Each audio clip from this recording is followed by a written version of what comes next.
Hello, welcome to episode 32 of the Islanders podcast. My name is Yan. And my name is Daniel. So last episode, we talked about the famous Ang Lee and his films. And today, let's take a look back onto the colorful Taiwanese movies from the 80s. So at that time, Taiwanese directors has formed an art movement, actually influenced the whole world of film art. However, most Taiwanese people are not quite familiar with those works that they have made. So as a movie lover myself, today I'm going to share these figures and those stories with you guys. Okay. So, the story starts from the 80s, right? So at the 80s, there are actually Taiwanese directors. They study abroad and study for film art and cinema, and get back to Taiwan and greatly influenced by actually the international wave of film art, and they want to create their own films in Taiwan. So there are some figures I want to introduce to you guys. The first director's name is called Edward Yang. His Chinese name is Yang Dechang. Have you heard of him? Yes, I do. Yang Dechang. So is there any film, the name of film you have heard of him that he had made? Well, No. No, actually no. I only know his name. About his name. So I think there is a quite famous film he made in Taiwan. It's called 牯岭街少年杀人事件, and English name is A Brighter Summer Day. You've heard of that? I know that. Yeah, that one is actually a film adapted from the actual social event happening at that time. He shot it into a film. And actually was highly praised by lots of directors and movie makers. But actually, the film was too long and not so entertaining. So how long is it? It's actually 4 hours. 4 hours. Movie 4 hours. So actually quite crazy. And there's another film he created. It's called Yi. Have you heard of that? No. So that's a film about families, and a boy, how a boy viewed his family. So Edward Yang is actually a director that has a very special background. He actually graduated from electrical engineering department from NCTU, Jiao Tong University. Wow, that's a surprise. Yes, just right next to our NTHU. And he studied abroad for also electrical engineering in America. But finally he found out that he actually fond of movies and shooting films. So he just turned into the career to shot movies. It's really a dramatic change. Yeah, dramatic change for him as an engineer becoming a director. So most of his film is very good. If you would like to know more about him, just check it out. So the second director I want to introduce to you is director Hou Xiaoxian. In English, it's Hou Xiaoxian. So you've heard of him, right? He's really famous in Taiwan. Yes, I am more familiar with this name. More familiar. So how's your image to this name? Well, I know one of his movie, which is 悲情城市. I believe its English name is A City of Sadness. Yeah, City of Sadness. So it's also a kind of historical, or it's actually depicting a historical event happening in the 80s, older time in Taiwan. So his film is mostly depicting the life of lower level people, and also the life of Taiwanese people in different ages of time. So his iconic style of his film making is the long shot. Yes, the long shot. The long shot, and very far view of panoramic views of all scenes. It's quite different from normal movie. Yeah, very different. Quite boring, I would say sometimes.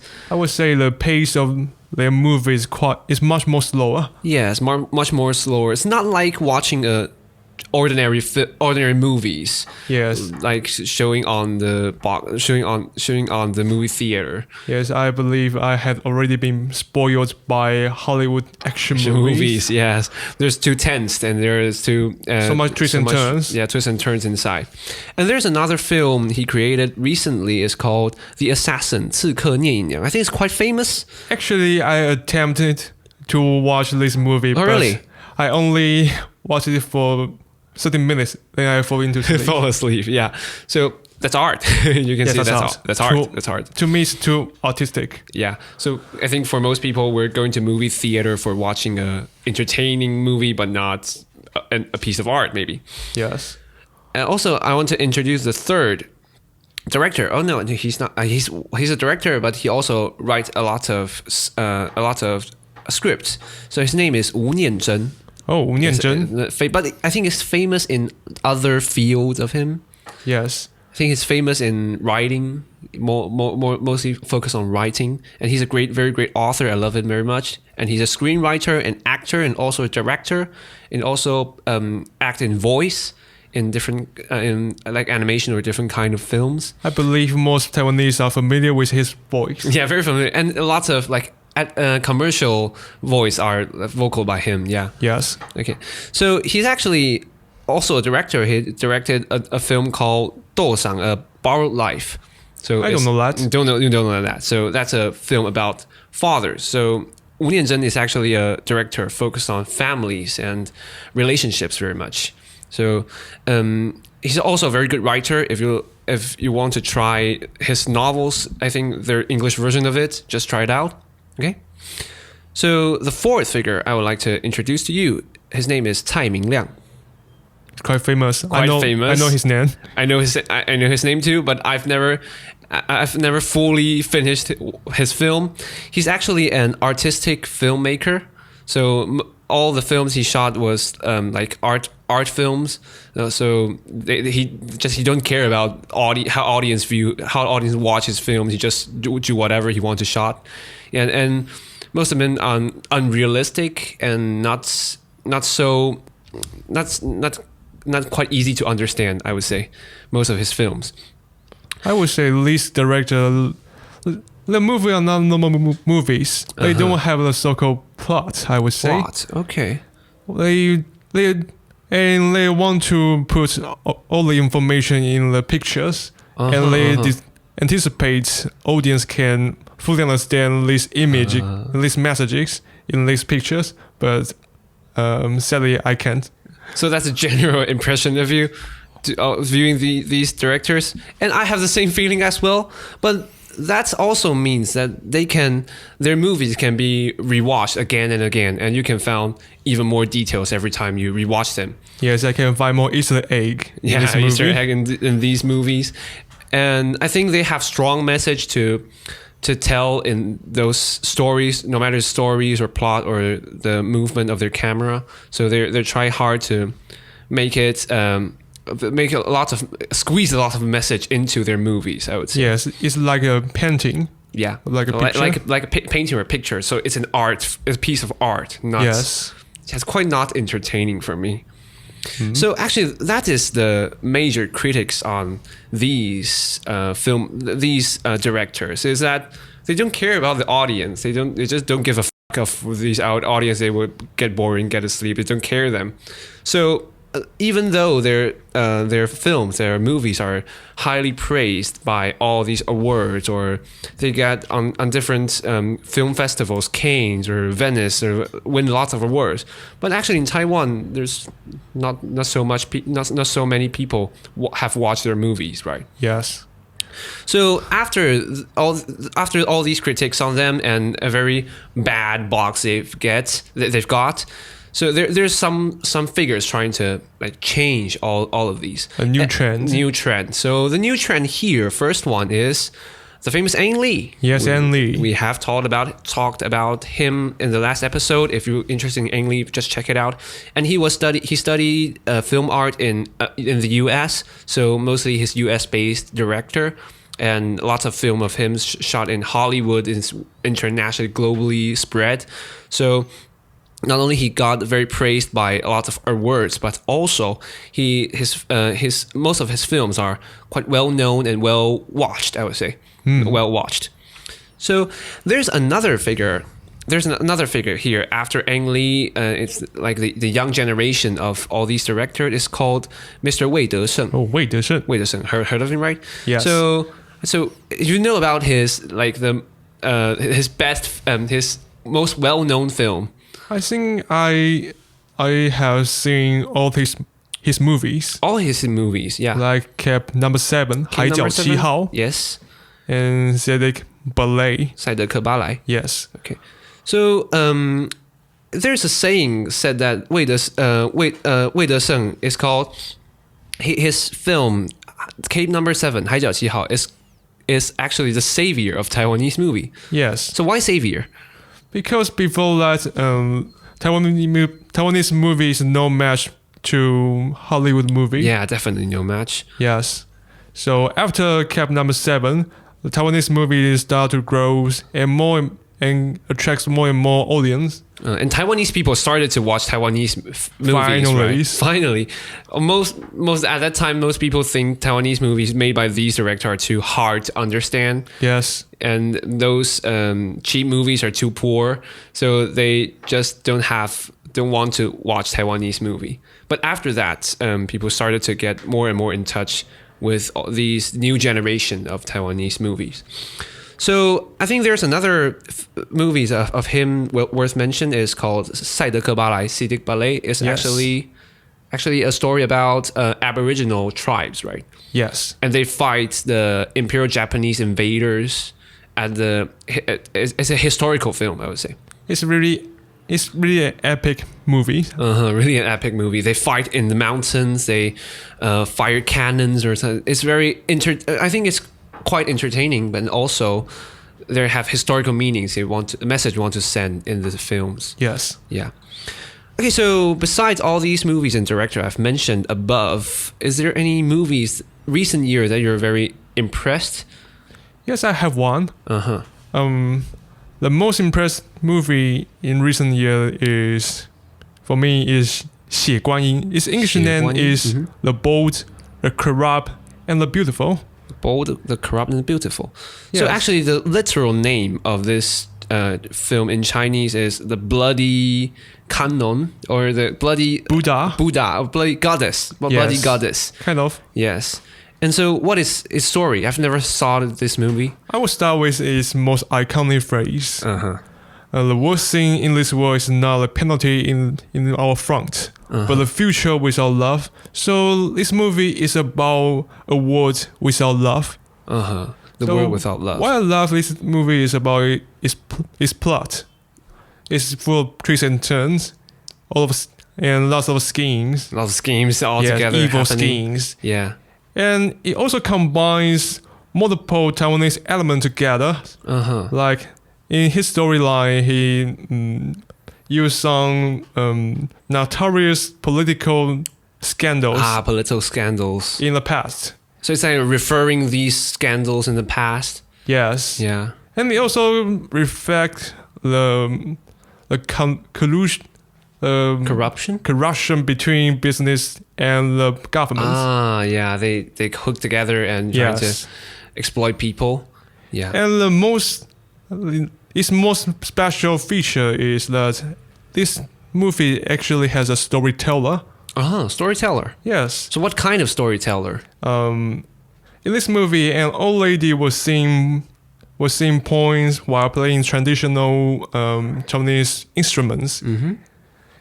Yes, that's the most special features. And I also love is the vivid and detailed portrayal of the distorted mentality of these characters. Very realistic. Yeah, very realistic. Very realistic. I think these days Taiwanese movie has such a style of these kind of details and vivid, distorted mentality. Yes. Something. I think recent years, like another film called The Great Buddha Plus. Oh, yes. And also another film, 大佛普拉斯, and also another film called Dear X, 谁先爱上他的. Those films are also like the same style of visual elements. They combine lots of Taiwanese symbols and like some religious symbols, traditional symbols into the film. It successfully created a strong resonance between movie and audience. We're Taiwanese. We can understand these kind of symbols and words to tell. Yes. Okay, so I think these stories are quite famous. They're quite popular in recent Taiwanese like young generation or maybe old generation as well. So there's another thing I would like to want to mention about is also another project. I think it's a project, not only a film from director Wei De-sheng. What is it? So he's now planning on to film a trilogy of Taiwan. Trilogy? Yes. So director Wei is actually very fond of Taiwanese history. And he always want to tell the stories of Taiwan or Formosa, if you know about this name, Formosa, the beautiful island translated from Portuguese, I believe. Yes, Portuguese. Yes. And he wants to tell these historical stories in Taiwan. So he actually wrote a story of Taiwan trilogy, is telling the stories between Formosan at 17th century. Yes. So at 17th century, at that time, Taiwan is actually not very well developed yet, and there's Aboriginal people called Siraya peoples living in I believe it's Tainan. Yes, around. Probably. And they were probably. Yeah, I think it's they live in Tainan. Yes. And they were called Formosan by the Dutch. And actually, at that time, Dutch people come to Taiwan and try to colonize us. And also at that time, lots of Chinese people from mainland, they come to Taiwan for making a living. So there are three groups of people just stay on this island and there's lots of stories and lots of things happened at 17th century following the 18th century. So that is a story director Wei wants to talk about through the Taiwan trilogy. It's really an ambitious plan. And there is even more ambition project behind that. So filming all these scenes, they have to build a whole city of 17th century of the street and the landscape of 17th century at that time. So they have to build a whole scene, a whole landscape, right? So what his plan is, he's trying to make these scene made into a theme park. Wow! Not only shooting all these films, but also made a theme park. Theme park. Yes, and he wants all these scenes in his movies could be actually interact with by those audience who have watched his movies or the tourists who just go to visit the theme park. And the name of the theme park is actually he called that the Formosan Wonderland. It's in Wonderland and actually located on the original location of where all those stories happened in Tainan. In Tainan, yes. So at that time, these three group of people, Formosan, Siraya, and also Dutch and Chinese people, the three groups of people, they just have they are aggregated in Tainan, and there's a castle built by Dutch people called Zeelandia Castle. I think it's very familiar to Taiwanese people, but not familiar to you if you're not Taiwanese. So there's a Dutch castle there, and I think it's not here right now, but yes. They want to try to rebuild the castle and rebuild the scene at that time and made it into a theme park and film movies there. So it's a really ambitious plan. I'm very looking forward to this. Yeah.